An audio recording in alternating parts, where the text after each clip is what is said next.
अन्याय र अत्याचारको विरुद्धसँगै लडेर अहिले यहाँसम्म म आइपुगेको थिएँ।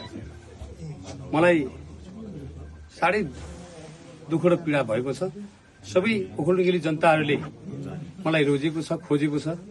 सबै नेपाली जनता ओखलढुङ्गेलीहरूले को आत्माहरू रुएको छ। त्यस सन्दर्भमा आज नेपाल कम्युनिस्ट पार्टी नेकपा एमाले मलाई अन्याय अत्याचार गरेको हुनाले आज कुनै पनि एउटा सिस्टम र विधि पद्धति भन्ने जुन एउटा निर्माण भएको थियो, एउटा नीति कानूनहरू बनेको थियो, कानून र नीति विधि पद्धति विपरीत नेपाल कम्युनिस्ट पार्टी नेकपा एमाले केन्द्रीय कमिटिको सचिवालयले मलाई चाहिँ पार्टीले सिफारिस गरेको हामी 5 जना मध्ये पार्टीले ओखलढुङ्गा जिल्ला नेपाल कम्युनिस्ट पार्टी नेकपा एमाले जिल्लाले सिफारिस गरेकोलाई नभइकन आफ्नो खल्तीको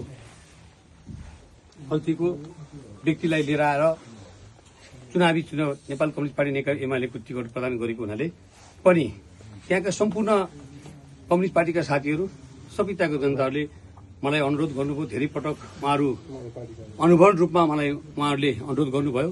त्यसको आधारले मलाई अहिले वास्तवमा भन्यो भने हाम्रो आदरणीय दाई देव गुरुङ, हाम्रो त्यही सचिवालय सदस्य पनि हुनुहुन्छ, उहाँ पूर्व महासचिव पनि हुनुहुन्छ, उहाँ सहितको सजीकरणमा हामीले अध्यक्ष लगायतका सबै पार्टीका शीर्ष नेताहरूसँग संवाद गरेर छलफल गरेर र सबै पार्टीका हाम्रो पदाधिकारी टिमदेखि लिएर सबैसँग छलफल गरेरै र जिल्लामा भएका सबै स्थानीय तह सबै साथी विभिन्न दलका पार्टीको नेतृत्व गर्नेहरूसँग पनि छलफल गरेर अब अहिले हामीले यति बेला यो अवस्थामा यो परिस्थितिमा हामी नेपाल कम्युनिस्ट पार्टीमा गएर हामीले चाहिँ संघीय प्रदेश सभाको टिकट मलाई प्रदान गर्दै हुनुहुन्छ। उहाँले बोलाएर यो फेरि जानमा आइरहेको छु र म बाँकी जीवन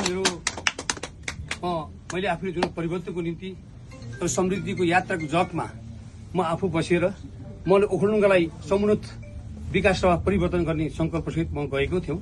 त्यहाँको जनताले त्यो कुरालाई अपेक्षा गरेको छ, आशा गरेको छ। जहाँसम्म मलाई लाग्छ विभिन्न हरेक जनतालाई स्थापित गर्नुको निम्ति, शोषित पीडित जनतालाई उत्थान गर्नुको निम्ति पनि मैले जुन अभियान मैले आफूले चाहिँ जुन अनर्गल रूपबाट 10 वर्षदेखि मैले निरन्तर रूपमा मैले सङ्घर्ष गरेर पार्टी सङ्गठन निर्माणको रूपमा लागेको थियौँ। तथापि त्यसमा मैले केही प्राप्त पनि गरेको थियौँ। त्यसमा मैले आफूले जनतालाई एउटा इम्प्रेस पार्ने कुरा, प्रभाव पार्ने कुराहरू मैले गरेको थियो भने मैले आफूले अनुभूत गरेको छ। त्यसले जनताले पनि मलाई खोजेको पनि लाग्छ। मैले अहिले स्वाभाविक म एक्लै मात्रै छैन, यसमा विभिन्न किसिमको दलका साथीहरू हुनुहुन्छ।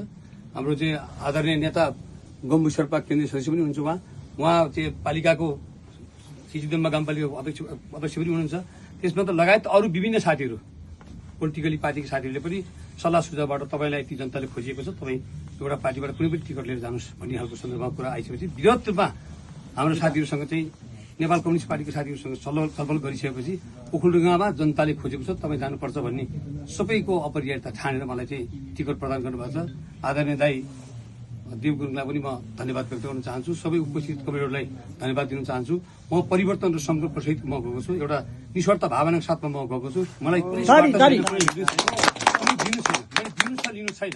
त्यसैले परिवर्तनको निम्ति जनतालाई, ओखलढुङ्गा जनतालाई समूहगत रूपमा आत्मनिर्भरता बनाउनको निम्ति, जनतालाई सस्टेन गराउनको निम्ति लिएर विभिन्न किसिमको परियोजनाहरू सङ्कल्पहरू छन्।